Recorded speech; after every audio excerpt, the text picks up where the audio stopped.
Raffles was the founder of Singapore. Singapura yang ada sejak ribuan tahun. Raffles datang kali pertama pada tahun 1819. Dia isytiharkan Singapura dibuka oleh Raffles. Sebelum nama Singapura, nama Temasek. Sebelum Temasek, namanya Mulut Tanjung. Sebelum Mulut Tanjung, namanya Pulau Hujung. 4,300 tahun sejarah Singapura. Dipadamkan hari pertama British datang. Itu Plan C. Pulau Pinang dibuka oleh Francis Light. Kalau Francis Light yang buka Pulau Pinang, kenapa nama Pulau Pinang? Tak nampak Light Island.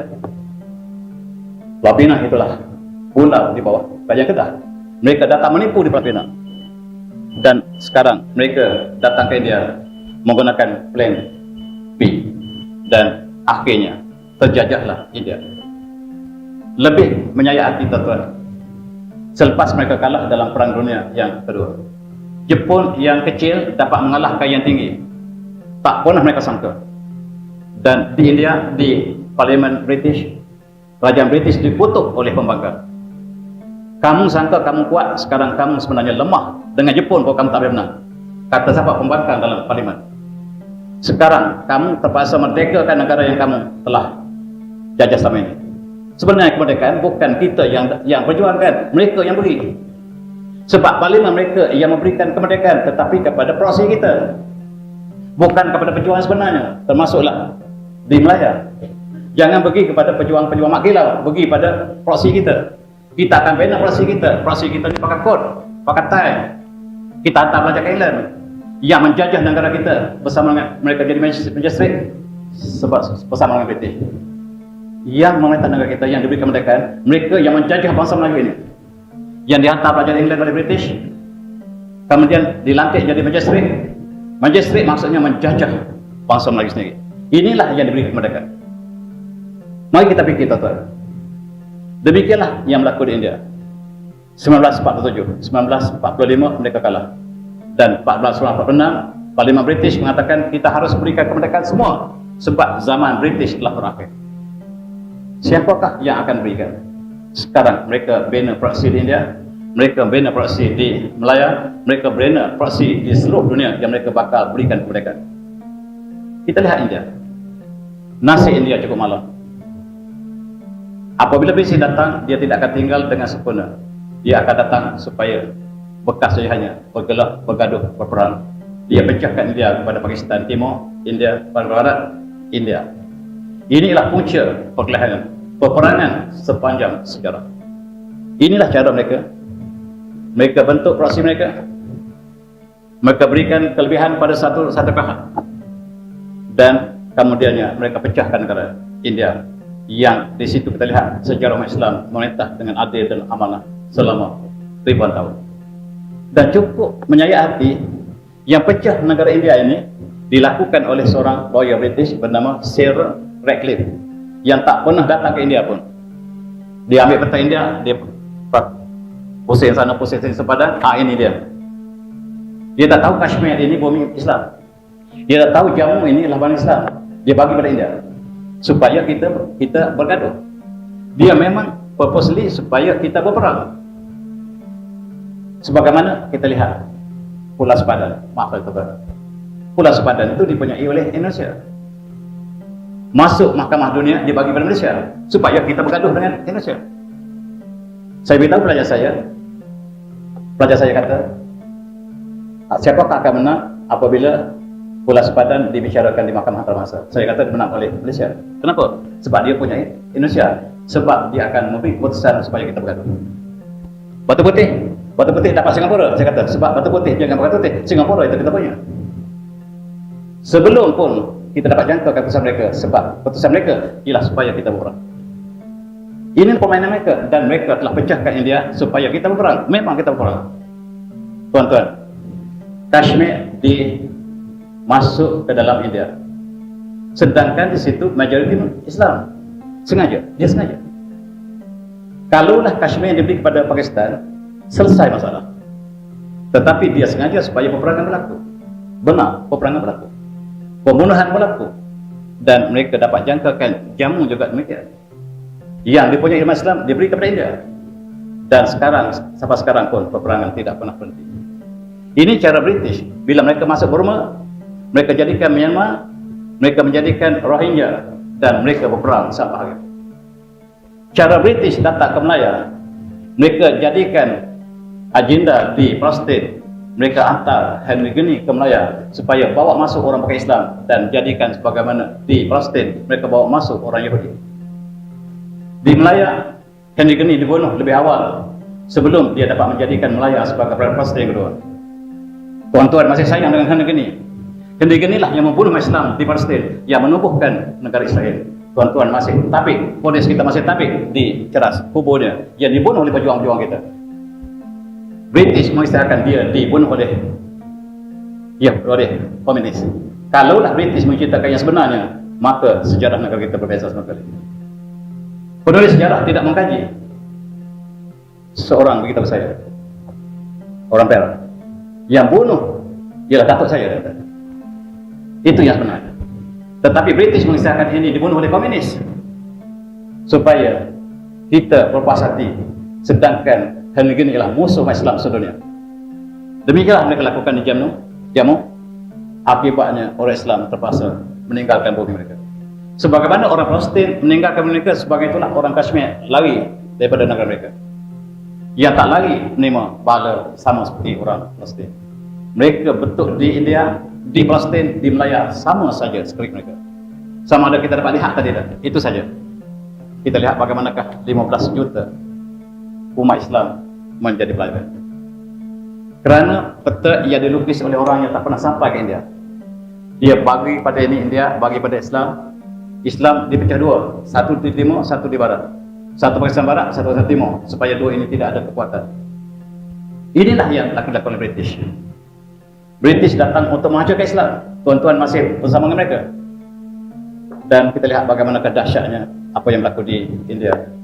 Pembunuhan pada tahun 1947 sebaik saja mereka lukis peta, terbunuh India, kerajaan India membunuh 250,000 umat Islam Kashmir yang tercatat dalam sejarah dunia. Bukan kita catat, dunia catat.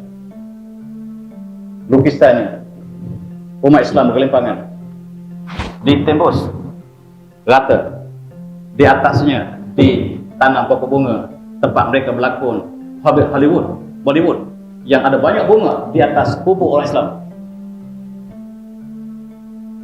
Di atas kubur Islam lah mereka tanam bunga. Yang pelakon Bollywood berlari di sinilah. Di bawahnya mayat orang Islam. Ini sejarah yang tak tulis. Di celah-celah sejarah yang mereka tulis, ini sejarah mereka. Kita petik, masih menggambarkan peristiwa yang dahsyat. Kalau kita catat, wallahualam, mereka catat 250,000 pada dia 1 juta. Dan tuan-tuan, tes betul berapa ramakah? Di antara 200,000, 2 juta, mereka tidak pernah pergi data yang sebenarnya. British tak pernah bagi berapa ramakah Islam dibunuh, disebabkan mereka buat sempadan. Sengaja mereka buat sempadan supaya umat Islam dibunuh. Ketika British, mereka tidak membunuh secara langsung, supaya mereka dilihat sebagai pemerintah yang adil. Tetapi mereka ada proses untuk melakukannya. Dan mereka berikan proses ini pada India untuk lakukan apa yang kita sedang bincang sekarang. Dan sepanjang perjalanan ini, perjalanan darah yang dipanggil sebagai blood trail ialah sebagai jalan umat Islam lari dengan darah dan air mata. Sejarahnya cukup pelik. Tuan-tuan lihat lagi bagaimanakah berita di England sendiri memberikan gambaran 200,000 dibunuh. Lepas tu dia kata 233,000 bunuh. Ya sebenarnya jutaan dibunuh. Inilah nasib Islam apabila mereka datang.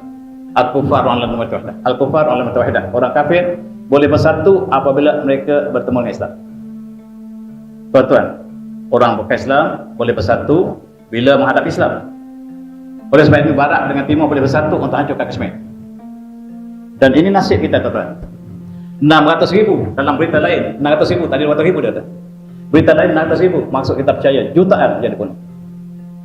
600,000 dibunuh dalam masa 7 hari di 2 buah kawasan yang dipertikaikan, Jammu dan Kashmir, yang kita dapat saksikan sampai hari ini.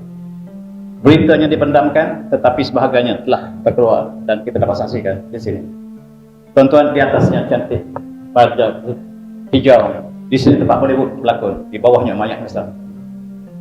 India, Pakistan, sempadan yang tidak pernah aman. Tua Imam cerita pada saya dulu, bagaimanakah polis ya? Lepas ini kita bertanya, bagaimanakah sikap mereka apabila mereka buka sempadan dan tutup sempadan?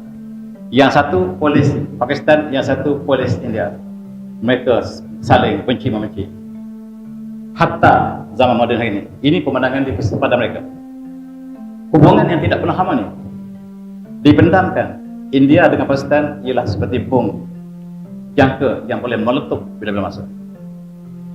Tuan-tuan yang semati, lebih lagi apabila mereka melakukan provokasi sekarang, apabila Hindu dan Islam yang kita lihat bagaimanakah yang satu mengazalimi yang lain, mereka mengharamkan pelajar Islam untuk pakai burdah atau pakai Islam. Pelajar-pelajar tidak dibenarkan di universiti mereka. Mereka melakukan provokasi daripada sejarah lampau mereka. Ini ialah sejarah mereka. Kalau kita tak belajar sejarah, kita tak faham apa yang berlaku sekarang. Berlaku ini ialah sebagai lanjutan daripada apa yang berlaku ratusan tahun lepas. Dan terus bergolak di India. Hijab dijadikan sebagai isu. Dan dengan mereka mengharamkan hijab, mereka boleh melakukan kezaliman sekali lagi. Inilah yang berlaku di India, tuan-tuan.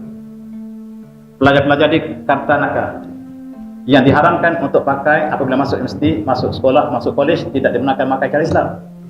Umat Islam bangkit, sengaja provokasi. Mereka tahu bahawa Islam merintah dengan adil dan amanah. Tapi sekarang kita lihat bagaimanakah umat Islam yang berada di tempat apabila mereka membuat provokasi. Sejarah keadilan, keagungan Islam telah hilang sama sekali. Sekarang kebencian. Kebencian demi kebencian itulah yang dapat kita saksikan dalam berita mereka. Dan hari ini kita lihat mereka lakukan pembunuhan sebab umat Islam bangkit. Jangan bunuh lagi umat Islam. Kita tak tahu apa berlaku apabila ada spanduk seperti ini. Berhenti, jangan bunuh lagi umat Islam. Kami ialah manusia yang sama. Kami bertanggungjawab pada India. Kami duduk dalam India. Kami adalah warga negara India. Jangan bunuh kami. Kita tak tahu sehinggalah ada tunjuk perasaan seperti ini. Berita ditutup.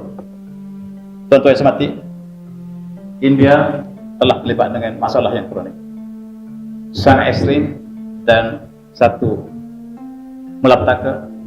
Lebih lagi apabila kerajaan sekarang, kerajaan yang telah menjadikan dua ini untuk menghina Islam.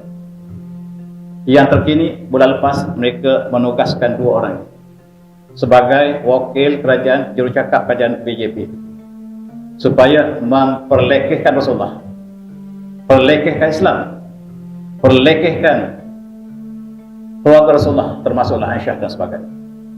Dua orang ini tugas oleh kerajaan resmi. Mereka bercakap dan umat Islam membangkit. Jangan sekali-kali menyentuh Rasulullah, menyentuh kesucian Islam. Kami akan bangkit. Ini di Bangladesh bangkit mula-mula sekali.